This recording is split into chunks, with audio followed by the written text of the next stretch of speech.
Hello, hello. I'm Savannah. And I'm Elysia. And this is Burden of Proof. Welcome, everybody. Welcome back from our very special collab last week. We hope you loved it. Yes. We had so much fun. It was a good time. Shout out to Christy and Melissa. You guys are the best. Whoop, whoop. Woohoo. I don't know what. Give you sound effects. Give you sound effects. We are halfway through November. I can't process that. Time is but an illusion to me these days. Yeah, so for sure. I got nothing. I don't even know what day it is. Thursday, November 14th. Mm-hmm. That feels like an important day. Is November 14th a day? I don't know. Is it a day? Yes, it's a day. When is Veterans Day? November 11th, which is also my mom's birthday. It's also my grandpa's birthday. Nice. Aw. We have some new patrons to shout out. Yes, we do. Thank you so much to Courtney and Lisa for joining our free member tier on Patreon. You guys are loving that free member tier. Yeah, it's because they get to vote in the poll. Yes. So if you haven't already, go on there. We have the free member. Why not? It's free. Just vote in the poll every month. Help us pick a case. Yeah. And if you decide you love it and you want more, guess what? We do live streams once a month over there for our paid members, as well as behind the scenes content, bloopers, outtakes. Yes. And a private Facebook group. Always ad free over there. Yeah. For our paid members. Super excited. We love it. And as we've told you many a times, things are changing in December. So if you want to be part of that free tier, we highly recommend you do it now. Or in January. Yes. I think I said December. Yeah. In January. I meant January. Time is again. Come the new year. Yeah. Time is but an illusion. Time is an illusion. Anyway, what do you have for us this week? I have a case that I have half forgotten since I wrote it. Let's be honest that we're recording this in October, and this is the first case we've recorded together, just you and I, since Hurricane Milton happened. Yes. And that has been 2 weeks now. Almost 3. So we forget how to podcast if we take more than a week off. And we also immediately forget our cases. Yes. It's been a minute since we've recorded. So forgive us. It's like we're brand new to this We're again. Like, what is this thing in front of my face? It's fuzzy. This case today is about poor Michael Reese. But oh, I think I know this case. His wife is a bad Cindy. I know we've talked about Cindy's before. Yeah, we have. I've only ever known good Cindy. Cindy's. In person, I've only known good Cindy's, but this is not a good Cindy. Oh my gosh. A bad Cindy. Yeah. Cindy's not a name or word anymore. It's lost all meaning in my head. We've said it too many times. All right. So our case today took place in Morris, Alabama, a small town deep in the heart of Dixie, as they say. As we would expect for a town in the Bible Belt, Morris is steeped in Christianity. Michael Reese and his wife, Cindy Henderson Reese, were both faithful churchgoers their entire lives. The couple were introduced to each other in 2008 by a friend of Michael's who was also friends with Cindy's cousin. Okay, so a twofold connection. Yes. Everyone was thrilled when the pair decided to marry in September of 2009 after a little over a year of dating. All right, you're going to love this part. Okay. After honeymooning at Disney World. Okay, hold on. No, I take offense to that. I love Disney World, but that's not a honeymoon. That's not where you... No. Well, when you're from Morris... Well, that's true. For Alabama. Some people it is, for sure. Personally, I go to Disney all the time, so I'm not going to honeymoon there. Yeah. So after that, they settled into married life, which included Michael joining Cindy at Sardis Baptist Church, where she was the music director or minister. From the outside, the two appeared happy in their daily life as Michael worked in IT at St. Vincent's East Hospital in Birmingham. I always want to say Birmingham. Birmingham.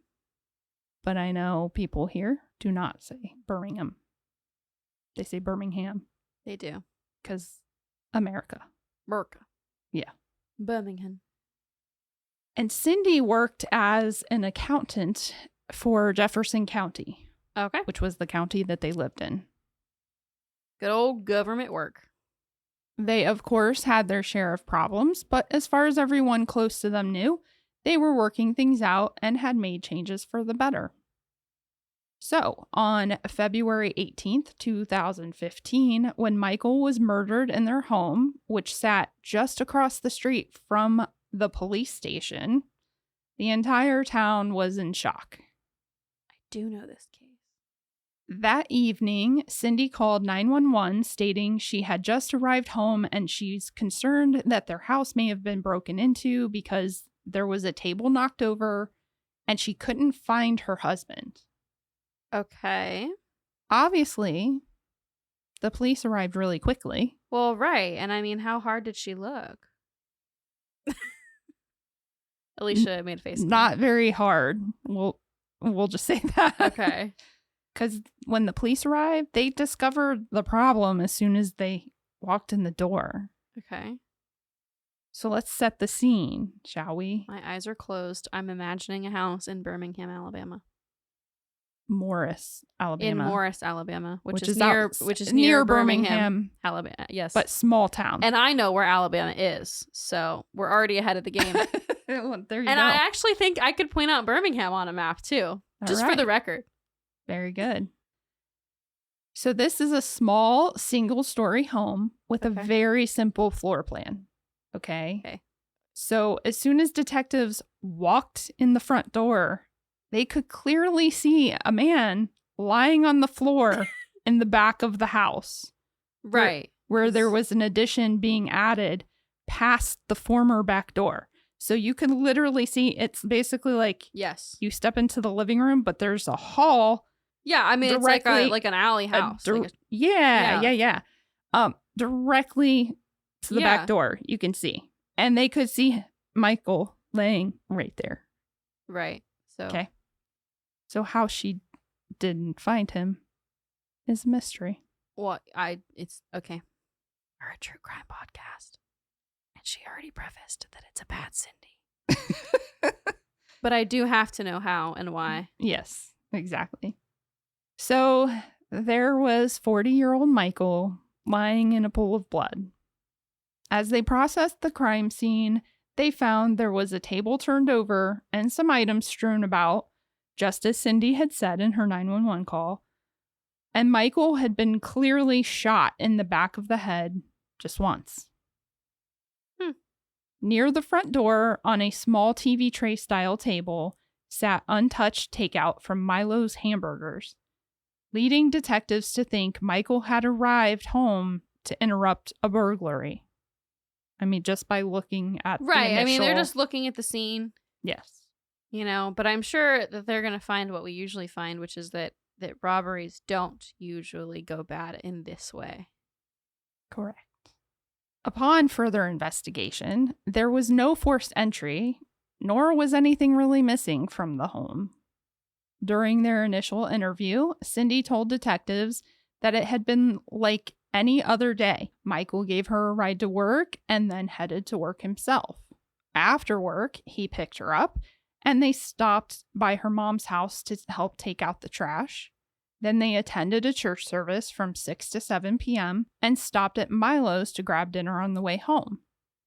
When they got home, though, she remembered they needed some staple grocery items, so she set the Milos down on the table and let Michael know she was running to the Piggly Wiggly. I love Piggly Wiggly. Oh, this is the best part. I love Piggly Wiggly.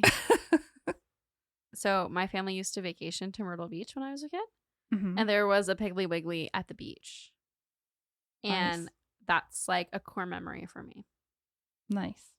But I mean, we've all been there where you get home and you're like, oh, I actually forgot that I need milk for tomorrow, or I need bread for lunch tomorrow, and I need to go to the Mhm. store. Like, it happens. You get home and you have to go back out.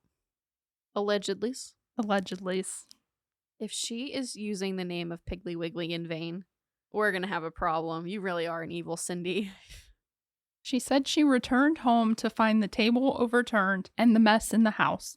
So she grabbed the phone and immediately called 911 because she was worried someone had broken in. She claimed she called out for Michael, but there was no answer. When the detective asked who could have done this, she claimed she really didn't know and that she didn't know of any enemies Michael may have had. I don't know. I just went to the Piggly Wiggly. Where's your wig receipt? Where are the groceries from the wigs? I'm pretty sure she did Go. Okay. The pig wig. But she then said there had been some issues with the contractor building their addition on their house. Okay. But she doubted he would do something like this. It wasn't that serious. The detective then had to confront Cindy about the problems in her marriage. Remember, this is a small town. Yeah. As I mentioned earlier, she and Michael had their share of issues, and it is, of course, standard procedure to ask a spouse if they had problems when investigating a murder. However, in this case, the detective already knew about one of the problems. A big one, at that. Oh, what was it? I love this. It feels like small town gossip. In fact, the entire department knew. Oh, good heavens. Because they had previously received complaints about a couple having sex in a vehicle at the county employee parking garage. Oh my gosh. And that is where Cindy works. She's a county employee. Well, the rumor was that it was Cindy and the pastor of Sardis Baptist Church, Jeff Brown, in his pest control work truck. Oh my Lanta. Next to the roach spray? That seems like a big risk. Okay, I'll stop. I'm not trying to be offensive. I just sometimes talk like that. I'm from the South. Anyway, that is tea, though. That is. Now, okay, so it's rumored. Well, like, there were legit complaints. Like, people called the police and said baby somebody in the van. Somebody is having sex in the parking garage. Okay. In they know it was like in a van like that? In his pest control work Van. truck. Right, and it wasn't the pastor's wife. I mean, I guess they don't know. No. I mean, I guess unless they look through like I'm assuming this is like a van with like bars on the window on the inside because it's a work van. I think it was a truck, not a van. Oh, okay. And so I think that they just were like in the front part, not necessarily by, as funny as that was, not by the roach spray. What about by the traps? Perhaps. You gotta watch where your fingers go near the traps. Yes. Watch where everything goes. Ooh. Oh yeah, that's way funnier than what I said. You're so right. So they don't know because they never actually caught them. But it's tea. But there were legit reports made. So well, somebody was having sex in the van. They just think it was Cindy. They think that it was Cindy with Pastor Jeff. Cool. As I said, they did not catch them, so nothing much came from the complaints as far as police action went. However, Cindy, Michael, Jeff, and his wife, their lives were never the same after that. I mean, even if it was just rumor, it's a small town. It's gonna affect you. Right. So Cindy confessed to detectives that she was in fact having an affair with Jeff Brown. Oh my gosh, you know that cop had the best news to tell his wife when he got home?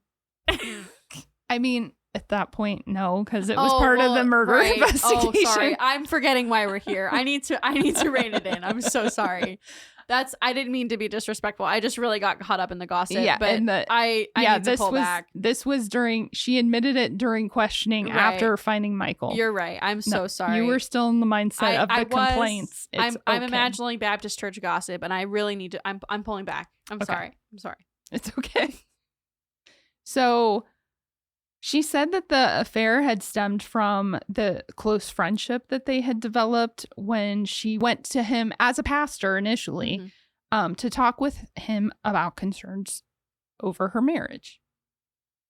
She claimed that Michael had been distant and that only 4 years into their marriage, the intimacy between them had stopped already. Oh, okay. Cindy swore to detectives that despite her confession, the rumors and complaints that she and Jeff were having sex in the parking lot or parking garage were completely untrue. She explained that once the rumor spread, the elders at the church could not be convinced they weren't true, so she resigned from her position as music director and left the church. She said that it wasn't until that time that she resigned that her relationship with Jeff then escalated to a physical affair. Although she also claimed that she had tremendous guilt over the affair, had confessed it to Michael, and that they were trying to work things out. Okay. But then she also admitted, there's a lot of confessions going on here. Okay. She also admitted that she and Jeff were still very much in love, and that she had talked to him after she left the house that evening and stopped at a gas station to give him money because he had forgotten his wallet. Oh, well, we've really come full circle. Yes. Okay, so I just need to talk about how insane that is. To tell the police, yes, I'm having an affair, we're working on it, and my husband is dead and he's been shot. But don't look at me because I was with the affairee. And I'm still in love with him, even though Right. I told my husband that it was over, that it happened, but it's over and we're working things out. That's crazy to say when you're being questioned for murder. Yeah. The only things that she should have said was, I need a lawyer. Well, at this point, it's the initial interview, so I don't Right. think that she's really thinking That's fair. they're looking at me. I think that she thought, I was at the Piggly Wiggly. Then at the gas station That's my alibi. to give my lover money. Right. Detectives were not buying all of Cindy's story. Not just details about the affair, but about the events that evening.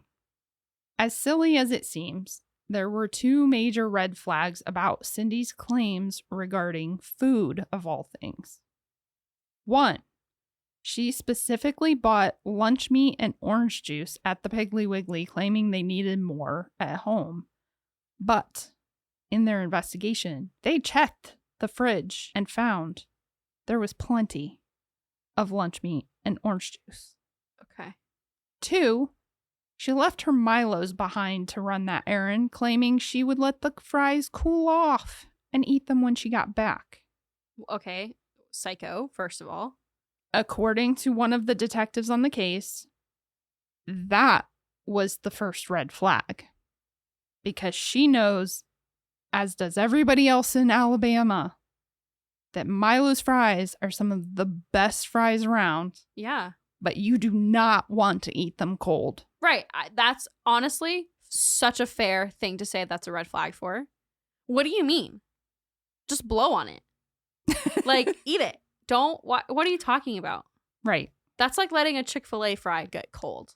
Yeah. Well, and to go to the store to pick up a few items, you could have eaten and then gone. Right. I'm. Everybody knows you shouldn't shop on an empty stomach. Right. That is so true.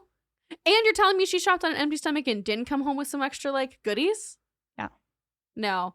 But you know what? People are going to laugh and say that that's a weird... No, that's actually a really good thing to be like, that doesn't make any sense. It's just not adding up. It's not. It's not proof that you killed your husband. No. But it's not adding up. But it is enough for me to go, that's weird. So Cindy was definitely a person of interest, but they still needed to speak with Jeff Brown as well. As they should. When they brought him in for an interview, Jeff was fairly nonchalant. Oh, okay. Yeah, he's an interesting guy. He informed the detective that he first met Cindy and Michael when he was appointed to be pastor of Sardis Baptist Church in August of 2013. So, if I am piecing the timeline together properly, that means their relationship was never really appropriate because Michael was killed in 2015 and they had been having an affair for like a year and a half. Like from the time that complaints and people started gossiping about them. So he was not pastor very long when she started talking to him about her marriage and all of this started. Okay. When detectives asked Jeff how he felt about Michael being dead, he appeared stunned and stammered out that he had no words. But fairly quickly, the detective called him out for having an affair with Cindy when he was a married preacher with 2 kids and 1 more on the way. Oh, no. Jeff affirmed that they were absolutely right, then used the cliche line, "Hate the sin, not the sinner." I'm going to throw up. He did admit some very important things, though. That he was fired from the church. He and his wife were getting divorced. That's good. It concerned him that Cindy was working on her marriage. And it, quote, sickened him that she was still sleeping in the same bed as Michael. Okay. Why is he still talking? Like, that's such a, why are you, that's not very smart. But good for the police. The detective pointed out that he and Cindy seemed to be the only people with motive to want Michael dead. Jeff just shook his head until the detective said, quote, "Sounds like a Lifetime movie, doesn't it?" And Jeff responded with, quote, "Sounds like a horror movie." I mean, I agree with him. There were 2 key things that Cindy and Jeff were consistent about throughout their interviews. 1, they were in love. 2, Michael had been very controlling and jealous, especially after the rumors of the affair had spread. Well, yeah, no duh. Right. Right? That's totally fair. Though Jeff took it a step farther, using language that implied that Michael was abusive and Cindy was fearful of him. Another interesting tidbit from Jeff's interview is that the only time he would get defensive and show discomfort was when they would talk about the affair. But when they straight up accused him of murdering Michael, he would actually sit more relaxed. Right. And he said, quote, "I respectfully disagree." Oh, okay. I really don't even have anything. I don't really know what to say to that. That's just... Yeah, there's nothing. It's just interesting. It wasn't so much how he talked or what he said, I should say, but he's a big guy and he's sitting in the chair, but he would grip the arm rests. Yeah.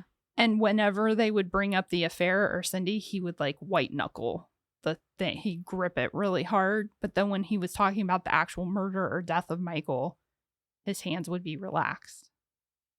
Okay. So it was just unusual. Yeah, that is really weird. Finally, Jeff gave detectives his alibi. He claimed he was 50 miles away driving to a friend's house, but stopping by his storage unit first. So they let Jeff go, but continued to investigate with he and Cindy as the primary suspects. It didn't take much to find out more about Cindy or Michael. They were both from the area and had plenty of friends and family that could be interviewed, all of whom agreed that the entire situation was shocking. No one had anything but nice things to say about Michael, including Cindy's family. However, they also refused to believe that she could have harmed Michael. I think that's an appropriate reaction. There was just one thing that piqued detectives' interest in Cindy's past. Both she and Michael had been married previously. Oh, this is new information. But while Michael was divorced from his first wife, no, Cindy was widowed. Oh my gosh. After the plot, as they say, thickens. After 12 years of marriage to her high school sweetheart, he shot himself with a shotgun in the basement of their home. Oh, okay. So we don't think it was foul play. Well, they looked into it because obviously when you end right. up... Two dead husbands is alarming. Yes. Well, let me rephrase. 2 dead husbands specifically from gunshot wounds. Right. That's all the more alarming. Yeah. So while detectives worked on getting all the records and evidence from that case, they also dug into Jeff Brown's background. As it turned out, Jeff wasn't always a pastor.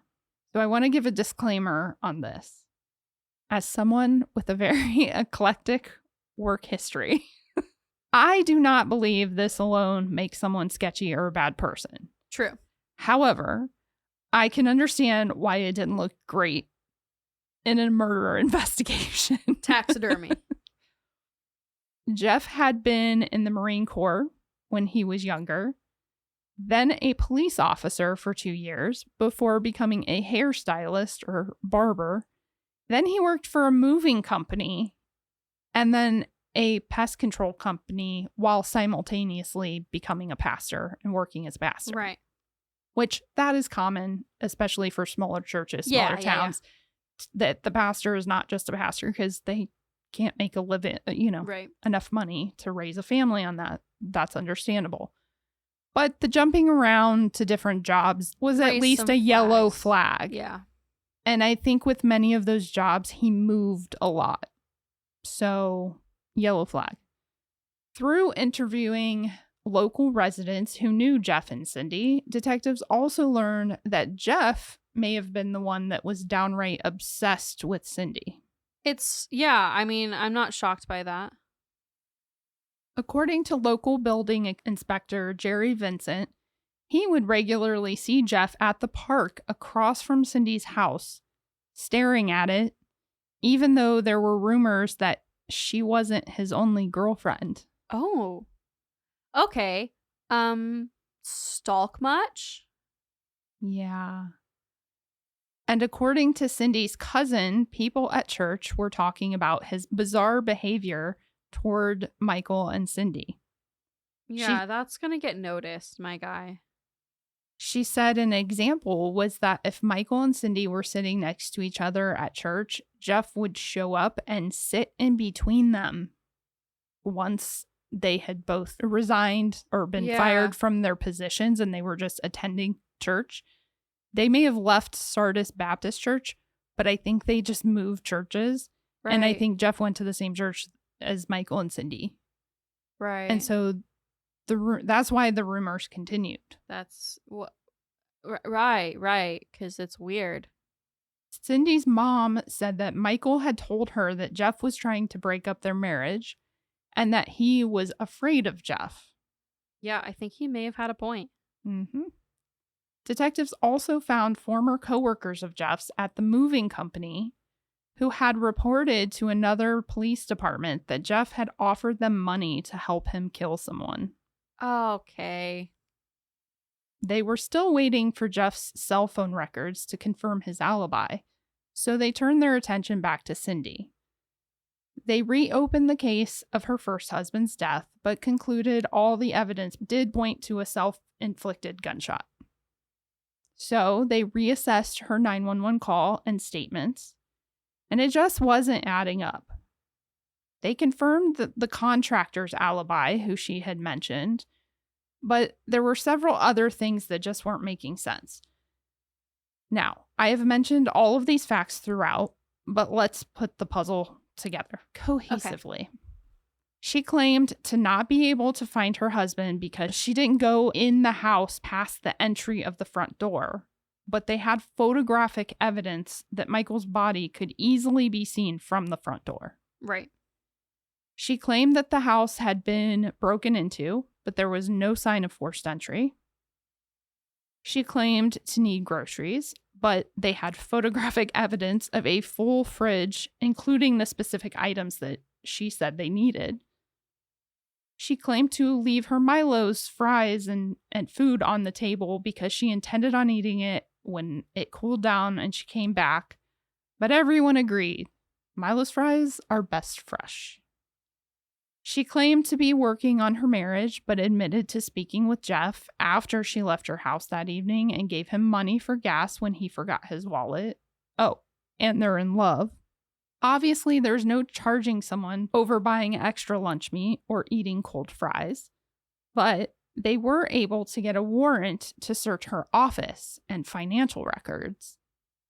One detective said that the first thing she noticed upon entering Cindy's office was that she had a framed 8x10 picture of herself with Michael and a framed 8x10 picture of herself with Jeff, basically side by side.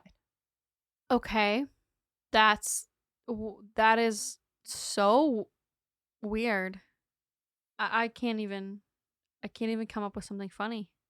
No, it's not funny. Like, because if you had an open marriage and Right, everything that was would on be the up and different. up, that Yeah. would be different. But that's not the case here. So clearly not, because they were, yeah. I mean, they were very clear to anybody outside looking in that they were having issues. yes. As they searched, they found a file labeled Jeff Brown. Inside the folder was a copy of the lease to Jeff's apartment, the promissory note for his car loan, and other financial records, Why does she have that? indicating that Cindy was actually paying for all of it. Oh my gosh. When presented with this, prosecutors began to build their case. One of them on the case said he lost count of the number of pictures of both Cindy and Jeff he had to sort through for evidence. The pair sexted each other regularly, and it was increasingly clear that they wanted Michael out of the way so that they could be together. Just as disturbing, though, was that Jeff texted Cindy, quote, "keep me posted," at 6:57 p.m. when she was still at church sitting right next to Michael. So Cindy claimed that she and Michael left church around 7, right? Okay. They were able to see by her cell phone records that she had made a phone call to Jeff's cell phone from her cell phone that lasted for 30 minutes. That's a long call. Okay. Right. So prosecutors believed that she called him so that he could hear what was happening or being said between she and Michael. Okay. They believed that the phone call ended right around the time that Michael was shot. She was also on the phone with Jeff when she arrived back home and called 911 from her home phone. Cindy was clearly unaware that the recording of 911 calls actually begins the moment the phone starts ringing, not once the operator picks up. Oh, yeah. I don't even think I knew that. I didn't know that either. So they actually, on that recording, they have her calmly telling Jeff that her phone is almost dead. And then the operator, the 911 operator, answers. And then she begins crying and anxiously saying that she had just gotten home and couldn't find her husband. So we get to see her turn on the waterworks. Yes. Regardless of this evidence, they still could not confirm which one of them actually pulled the trigger. And despite what he told the detectives, Jeff was not 50 miles away that night. However, based on his cell phone records, they could only confirm that he was within hundreds of feet from Michael and Cindy's house. Oh. But they couldn't place him specifically inside the house. Right, but it would be weird. Although it is weird regardless that they were on the phone. Yes. So if he's there, why would they be on the phone? Correct. So they were sort of forced to assume that Cindy was the shooter, but Jeff was nearby listening in and walking her through everything. Prosecutors weren't too concerned about who pulled the trigger, though, because under Alabama state law, conspiracy to commit murder holds the same weight and sentencing as murder. Yeah, it doesn't really matter because they were both, very much involved. Also, I just want to say, I don't necessarily know that I believe the implication that he was walking her through every step, because clearly they have some questions about the death of her first husband as well. Yes, but at that point, I think they had confirmed that he did die from a self-inflicted gunshot. So that may have been a poor choice of words when I said walking through everything. They just believe that he was there listening in, making sure everything went to plan kind of thing. And or possibly like making sure that she follows through with everything she needed to do. Because even if she wanted Michael out of the way, she had, as far as we know, she had nothing to do with her first husband's murder. So it's not like she's experienced in this. And sometimes people, might shoot their husband, but then freak out about it and not follow through on what they had discussed. So I think it's kind of smart if you're going to be involved in a murder plot to like be as involved as possible. Right. Of course, at that point, they felt they had enough to make arrests. And Cindy and Jeff made their arrests very convenient as well. Detectives arrested them at the same time just outside of Cindy's office when they had come back from lunch together. Well, right, because Michael's dead, so they can just do whatever they want. That's horrible. Correct. That's horrible. I mean, even if she didn't kill her husband, like, imagine she didn't and she's still trying to say she's innocent and she's just going about this, like, Yeah. that's sick. Yeah, you would think that you would distance yourself, at least for a while. Right. Like, they're some of the stupidest murderers I've ever seen. And so disrespectful. Honestly. I mean, so is killing him, but still. Yeah, and I think it was one of the prosecutors that spoke to the question of, like, why didn't she just divorce him? Like, Jeff was divorcing his wife. Why didn't she just divorce Michael? Right. They don't really have any answers other than, I don't know what Alabama divorce laws are as far as, like, splitting finances and stuff. Right. But perhaps she didn't want to lose because she's paying for her stuff as well as Jeff's stuff. Right. Perhaps it came down to their religion. And even though, to me, it sounds just absolutely ridiculous that, like, the whole town is talking about you having an affair, but you're too embarrassed to get a divorce because that's sinful. Right. But crazier things have happened amongst the church. So, you know, who am I to judge? Detectives say that they were counting on them to turn on each other.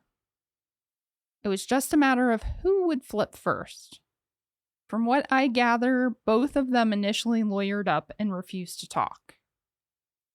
But while out on bail, Cindy reportedly ran into that building inspector that I mentioned earlier, Jerry Vincent.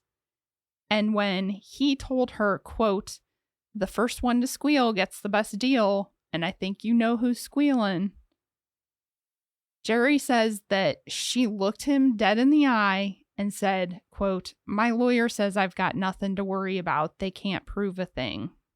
Yeah. Oh, gosh. Okay. I don't have anything. I mean. Yeah. Now, that's hearsay. Right. So we can't put that in a courtroom, but still. But still, chilling.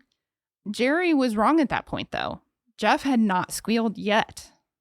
No, Jeff waited until he was facing a judge in the courtroom about to be tried for conspiracy to murder when he turned to his lawyer and said he wanted to make a deal.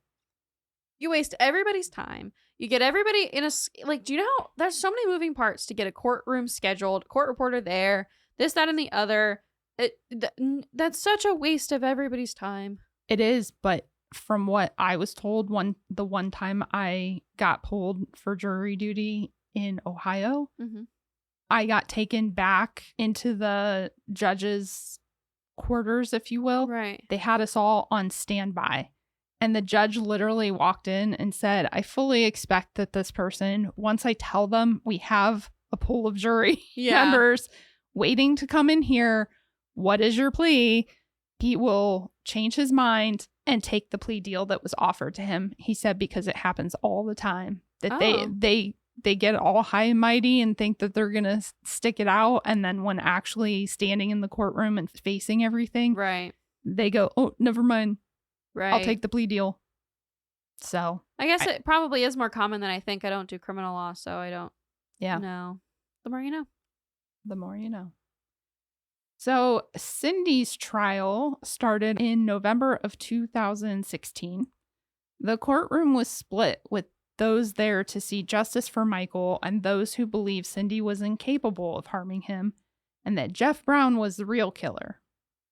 Prosecutors believed both of them were involved, but that it was Cindy who wanted Michael or needed Michael to die so that she and Jeff could be together. They believed that despite her breaking her vows in an extramarital affair and the embarrassment of rumors spreading about having sex in parking garages, she still couldn't bear the thought of facing the community's criticism of her getting divorced. God forbid. They think that she believed she would be looked at as a victim if she lost yet another husband to an unexpected and violent death. So, the prosecutor's strategy was to prove that Cindy was not the good God-fearing Christian wife everyone believed her to be. They laid out all the evidence, the affair, the lies about it ending, the cell phone data, the contradictions in her statements, the Milo's fries. Again, I still think that's a great piece of evidence. And we should use fast food-based evidence more frequently in a court of law. I concur. Then Jeff Brown took the stand and told the jury that while he was on the phone, he heard a loud pop, and when he met her at the gas station, she told him, quote, "It's done. He's gone." He went on to say that she handed him the gun and told him to get rid of it. Hot potato, like, no, what are you doing? The defense claimed that the forensic evidence showed that Cindy could not be the shooter because she is significantly shorter than Michael, but the bullet's trajectory was at a downward angle. He was sitting down to eat his Milos.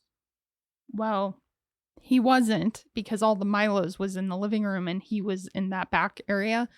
But he probably, my guess is that he was like kneeling down or something. Yeah, like looking at the construction work or something like that. Yeah. It's not impossible. That nobody said, oh, he was definitely shot standing up. So right. The defense also argued that there was no physical evidence linking her to the murder, no blood spatter, no gunshot residue, etc., when detectives had access to collect all of that from Cindy right away. Okay. So they either didn't collect it or it just wasn't there. Finally, they pointed out that Jeff had the greater motive, in that if he lost Cindy, he lost his meal ticket. This is true. I mean, that was in the back of my mind too. She's paying for his whole life. Right. So I agree. Just before resting their case, the defense team took a risk and put Cindy on the stand, basically to combat Jeff's testimony. Right. Cindy stated that she did not kill Michael despite their troubles, she did not want him dead, and that she knew nothing of Jeff's plan to kill him. Simple enough. I mean, that's right. It's his word against hers. Clearly, if you're capable of murder, you're capable of perjury, so I don't really believe you. Yes.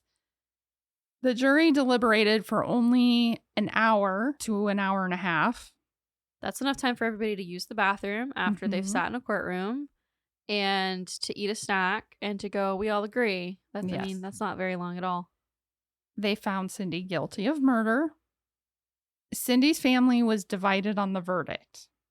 Her mother and uncle believed that she was, quote, found guilty of being an adulteress and sentenced as a murderer. Which I just say like that. Yeah. Because I understand, but it's just so dramatic. It's a good headline, though, for sure. I mean, I like it. But, yeah, I mean, I can't blame them for that. Nobody wants to think that their loved ones are capable of things like this. Yeah. But her cousin, who was the one that set up the introduction to Michael, says that the jury got it right.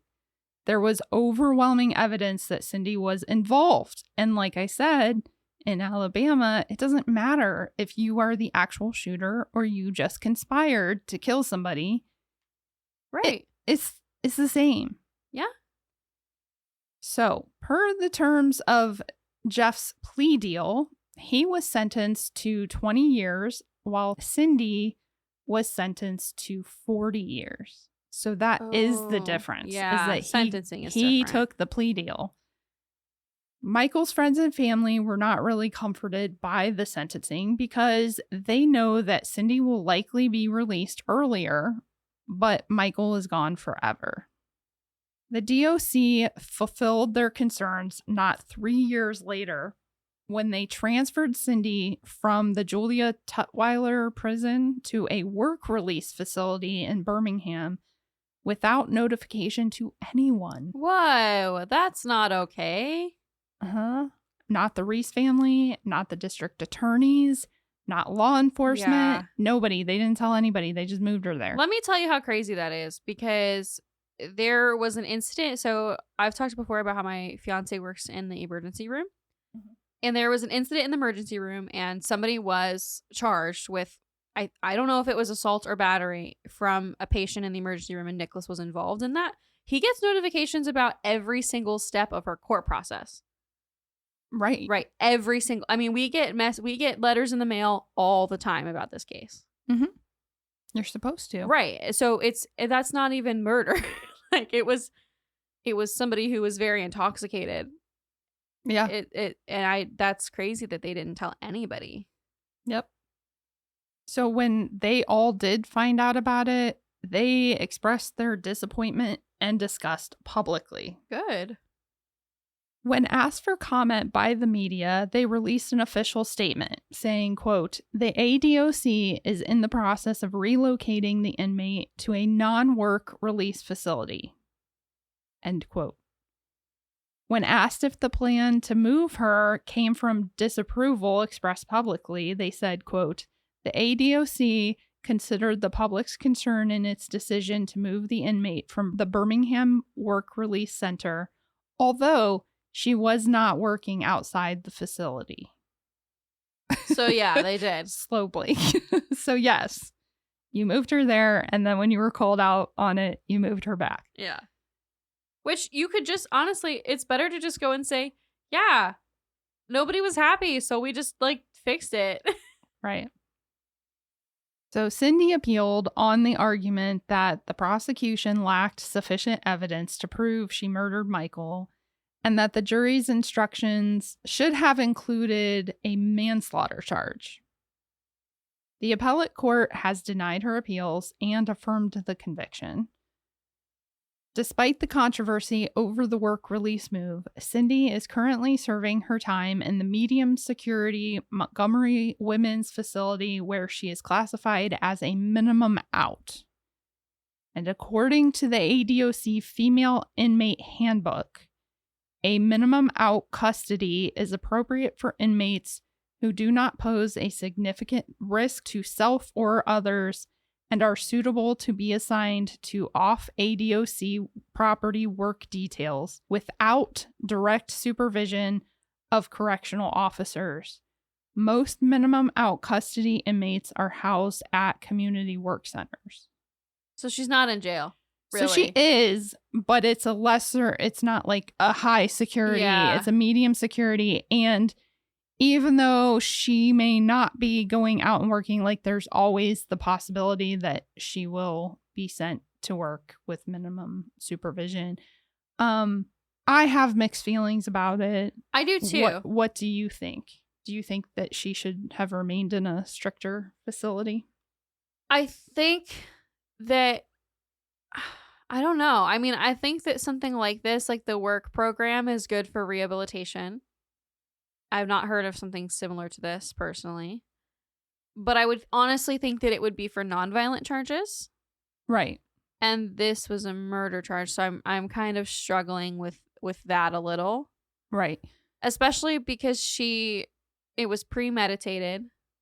She was so nonchalant before she called 911.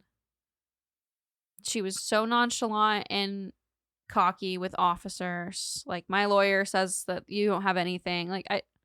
Oh, well, that wasn't an officer. That was just somebody in the community. Okay. But yeah. Yeah. I don't know how I feel. I don't think she should. I think she should be in jail. But I don't want to shame that program for existing, because I do think that there's a place for that. And at some point, it's not up to me to decide. It's got to be up to a mental health professional to look at her and decide if she's capable of, going back out into the workforce. I don't know. That's a really complicated topic. Right. I agree. My thinking is that whether it's right or wrong, I'm assuming that as far as the DOC is concerned, even though her crime was violent, it was very specific. Right. That doesn't make her a risk to everyone.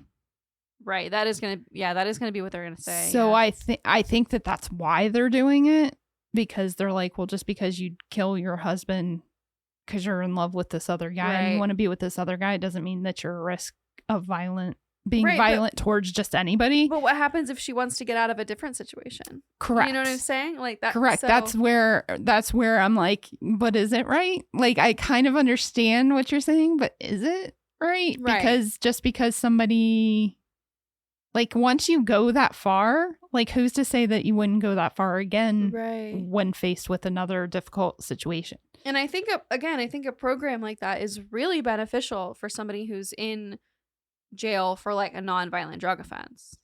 Right. So I agree. So I don't know. You all let us know what you think. yeah.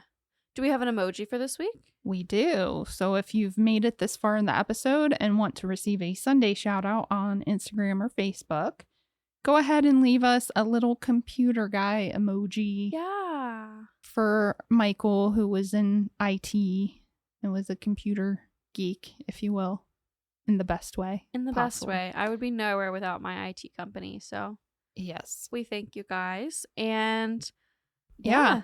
And let us know, what do you think Cindy should be allowed to be a minimum out and possibly get to work outside of the DOC, or do you think she should remain in a higher security facility? Yeah.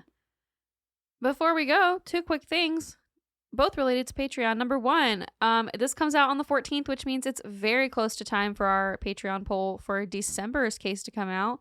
So if you want to vote, go check it out. Also, in the next 2 weeks, our Patreon case pick for November will be out. So keep an eye out for those, because those are always great cases. You guys always choose good ones, and we will talk to you guys next week. Till next time. Bye. Bye. Thanks for listening, guys. Find us on Instagram and TikTok at Burden of Proof Pod, and email us at burdenofproofpod@gmail.com.